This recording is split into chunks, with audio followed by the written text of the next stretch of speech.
Hello friends, Sanju ज्ञान channel पर आप सभी का वेलकम है। आज का क्लास है आपका जीके का टॉप 30 क्वेश्चन लेके आया हूँ। ठीक है, जो यूपी पुलिस या फिर किसी भी एग्जाम्स का आप तैयारी कर रहे हैं उसके लिए बहुत ही इंपॉर्टेंट है। 2026 के किसी भी एग्जाम्स में हम बैठेंगे, ये यहाँ से क्वेश्चन रहेगा। सारा टॉप 30 क्वेश्चन है। ठीक है, तो आप लोग वीडियो में अंत तक बने रहेंगे और पूरी वीडियो देखेंगे। और उससे पहले आप चैनल को लाइक और सब्सक्राइब कर लेंगे। ठीक है, चलिए स्टार्ट करते हैं। आपका पहला क्वेश्चन आपका स्क्रीन पर है। भारत की सबसे लंबी नदी कौन सी है जो पूरी तरह से भारत में बहती है? तो फ्रेंड्स, भारत की सबसे लंबी नदी जो है वो गोदावरी है। ठीक है, जो सिर्फ भारत में ही बहती है। ठीक है, तो ऑप्शन सी सही उत्तर होगा। और याद रखिएगा, गंगा और यमुना जो है अन्य देशों में भी गंगा और यमुना बहती है। ठीक है, तो इसे ध्यान में रखिएगा। ऑप्शन सी सही उत्तर होगा। नेक्स्ट क्वेश्चन है, कर्क रेखा भारत के कितने राज्यों से होकर गुजरती है? तो फ्रेंड्स, कर्क रेखा भारत के 8 राज्यों से होकर गुजरती है। ठीक है, ऑप्शन सी सही उत्तर होगा। ठीक है, ये बहुत ही इंपॉर्टेंट सारा क्वेश्चन है। नेक्स्ट क्वेश्चन है, भारत में काली मिट्टी मुख्य रूप से किस फसल के लिए उपयुक्त है? तो फ्रेंड्स, भारत में काली मिट्टी जो है कपास के लिए उपयुक्त मानी जाती है, क्योंकि काली मिट्टी में जो है नमी की बहुत ज़्यादा नमी होती है काली मिट्टी में। ठीक है, इसी की वजह से कपास के लिए बहुत ही उपयुक्त माना गया है। तो ऑप्शन सी सही उत्तर होगा। नेक्स्ट क्वेश्चन है, भारत का सबसे बड़ा डेल्टा कौन सा है? तो फ्रेंड्स, आप लोग को पता होगा भारत का सबसे बड़ा डेल्टा जो है वो सुंदरवन डेल्टा है। और सुंदरवन डेल्टा कहाँ पर है? तो पश्चिम बंगाल में है। ठीक है, तो ऑप्शन डी सही उत्तर होगा। ठीक है, ध्यान में रखिएगा, इंपॉर्टेंट प्रश्न है सारा। और फ्रेंड्स, आप लोग जो है वीडियो में अंत तक बने रहेंगे। क्वेश्चन कोई भी पूछा जा सकता है। ठीक है, सारा इंपॉर्टेंट क्वेश्चन है। नेक्स्ट क्वेश्चन है, पश्चिमी घाट की सबसे ऊंची चोटी कौन सी है? तो फ्रेंड्स, पश्चिमी घाट की सबसे ऊंची चोटी जो है वो है अनाई मुंडी। ठीक है, अनाई मुंडी जो है पश्चिमी घाट की सबसे ऊंची चोटी है। ऑप्शन बी सही उत्तर होगा। ठीक है, नेक्स्ट क्वेश्चन है, भारत का सबसे बड़ा राज्य क्षेत्रफल के आधार पर कौन सा है? इंपॉर्टेंट क्वेश्चन है। भारत का सबसे बड़ा राज्य जो है क्षेत्रफल के आधार पर राजस्थान है। ठीक है, ध्यान में रखिएगा। और अगर पूछा जाएगा यहाँ पे कि भारत का सबसे छोटा राज्य क्षेत्रफल के आधार पर कौन सा है, तो गोवा होगा। ठीक है, तो आप लोग इसे ध्यान में रखिएगा, दोनों को, बड़ा और छोटा राज्य क्षेत्रफल के हिसाब से। ठीक है, नेक्स्ट क्वेश्चन है, भारत में सबसे अधिक वर्षा वाला स्थान कौन सा है? तो फ्रेंड्स, भारत में सबसे अधिक वर्षा वाला स्थान है वो कोहिमा है। ठीक है, ध्यान में रखिएगा, कोहिमा। ऑप्शन डी सही उत्तर होगा आपका। नेक्स्ट क्वेश्चन है, निम्न में से कौन सी नदी अरब सागर में गिरती है? तो फ्रेंड्स, अरब सागर में गिरने वाली नदी जो है वो नर्मदा है। ठीक है, नर्मदा है, ध्यान में रखिएगा। ऑप्शन सी सही उत्तर होगा। नेक्स्ट क्वेश्चन है, भारतीय मानक समय किस देशांतर पर आधारित है? फ्रेंड्स, भारतीय मानक समय जो है वो है 82 डिग्री 30 मिनट पूर्वी देशांतर पर आधारित है। ठीक है, ध्यान में रखिएगा, 82 डिग्री 30 मिनट पूर्वी देशांतर पर आधारित है। ठीक है, ध्यान रखिएगा, जो यूपी के उत्तर प्रदेश के मिर्ज़ापुर के पास से गुजरता है। ठीक है, ऑप्शन सी सही उत्तर होगा।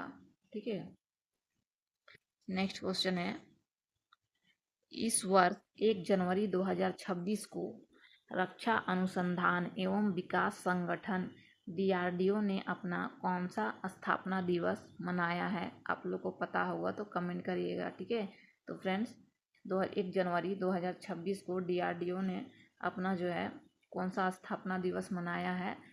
68वां दिवस मनाया है, स्थापना दिवस। ठीक है, तो आप लोग ध्यान में रखिएगा, ऑप्शन बी सही उत्तर होगा। नेक्स्ट क्वेश्चन है, इस वर्ष जनवरी 2026 में कौन सा यूरोपीय देश ने यूरो मुद्रा को आधिकारिक तौर पर अपनाकर इसे लागू करने वाला 21वां देश बना? तो फ्रेंड्स, वो देश जो है वो है बुल्गारिया। ठीक है, बुल्गारिया देश जो है 2026 में यूरो मुद्रा को आधिकारिक तौर पर अपनाकर इसे लागू करने का 21वां देश बना। ठीक है, ऑप्शन ए सही उत्तर होगा। नेक्स्ट क्वेश्चन है, सारा क्वेश्चन इंपॉर्टेंट है, इसे ध्यान में रखिएगा आप, ठीक है। नेक्स्ट क्वेश्चन है, दक्षिण भारत साउथ पोल तक स्कीइंग करने वाली सबसे कम उम्र की भारतीय महिला कौन बनी है? तो फ्रेंड्स, वो इस महिला है, वो है काम्या कृति केयन, ठीक है। काम्या कृति केयन जो है साउथ पोल पर स्कीइंग करने वाली सबसे कम उम्र की भारतीय महिला बनी है, ठीक है। तो ऑप्शन बी सही उत्तर होगा। नेक्स्ट क्वेश्चन है, हाल ही में किसे इजराइल शांति पुरस्कार 2026 से सम्मानित करने की घोषणा की गई? तो वो है डोनाल्ड ट्रंप, ठीक है। डोनाल्ड ट्रंप को शांति पुरस्कार इजराइल शांति पुरस्कार 2026 से सम्मानित करने की घोषणा की गई है, ठीक है। ध्यान में रखिएगा, ऑप्शन सी सही उत्तर होगा। नेक्स्ट क्वेश्चन है, हाल ही में भारत के किस राज्य में 2000 साल पुराने बौद्ध स्तूप और शहरी बस्तियों की खोज की गई? तो इसका उत्तर होगा बी जम्मू कश्मीर के बारामूला बौद्ध स्तूप और शहरी बस्तियों की खोज की गई है, ठीक है। तो ऑप्शन बी सही उत्तर होगा, ठीक है, जो 2000 साल पुराने हैं, ठीक है। नेक्स्ट क्वेश्चन है, भारतीय सेना ने वर्ष 2026 को किस थीम के रूप में बनाने की घोषणा की है? तो फ्रेंड्स, भारतीय सेना ने जो है 2026 में नेटवर्किंग और डेटा सेंट्रिसिटी का वर्ष, ठीक है। ध्यान रखिएगा, ये क्वेश्चन इंपॉर्टेंट है, ये क्वेश्चन पूछा जाएगा, ठीक है। 2026 का किसी भी एग्जाम्स में बैठेंगे ये क्वेश्चन पूछा जाएगा, ठीक है। नेटवर्किंग और डेटा सेंट्रिसिटी का वर्ष की थीम के रूप में मनाने की घोषणा की है, ठीक है, भारतीय सेना। तो ऑप्शन बी सही उत्तर होगा, ठीक है। नेक्स्ट क्वेश्चन है, किस राष्ट्रीय उद्यान में 34.5 किमी लंबे एलिवेटेड कॉरिडोर का भूमि पूजन प्रधानमंत्री नरेंद्र मोदी ने जनवरी 2026 में किया?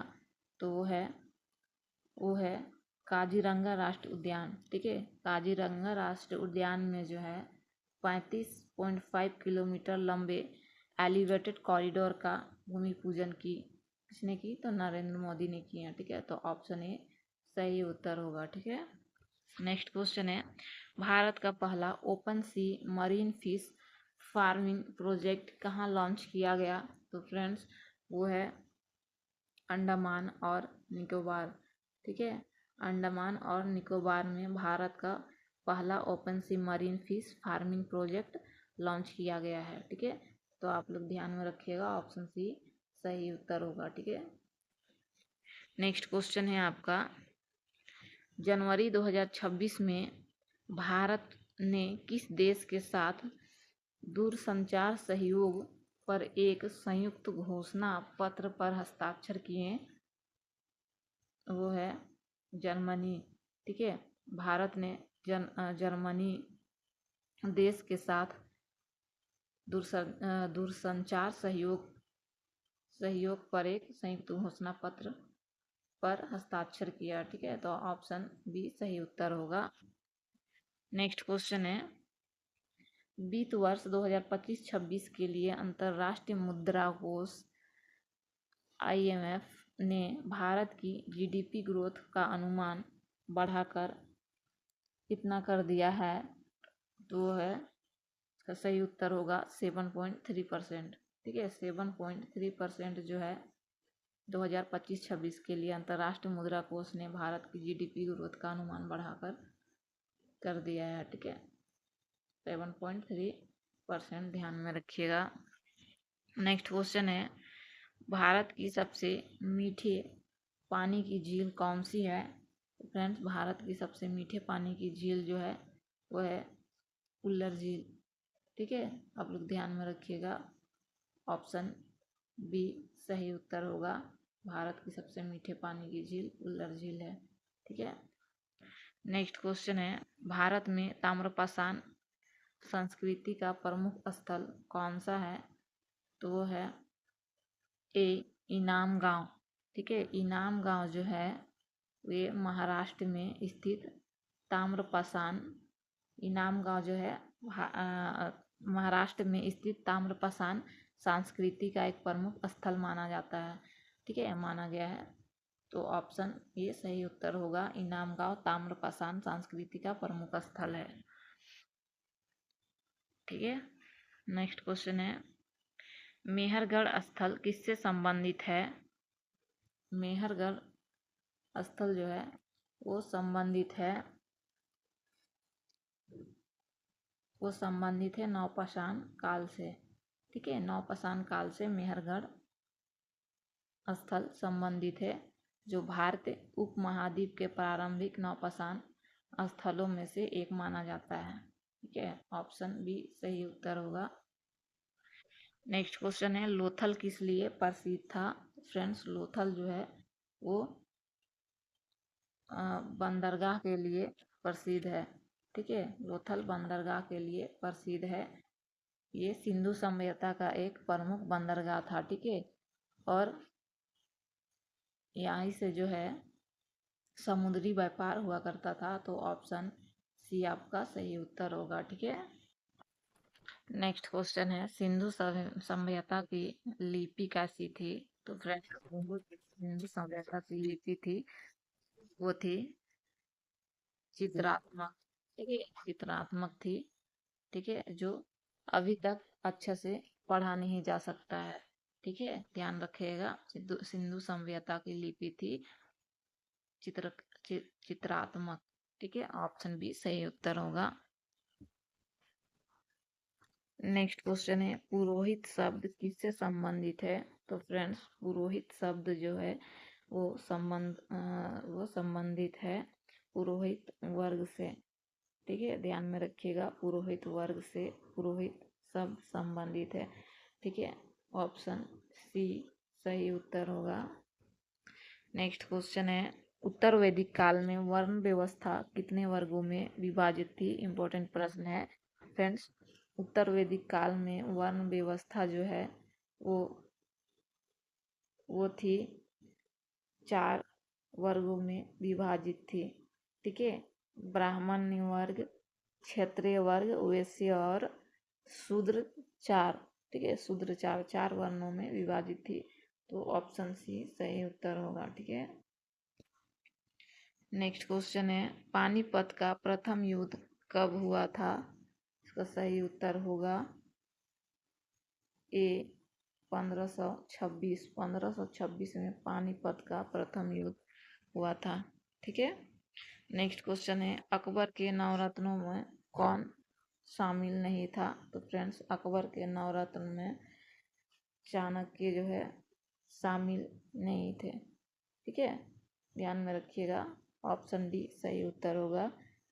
अकबर के नवरत्न में शामिल चाणक्य नहीं थे। ठीक है, ये मौर्य काल के विद्वान।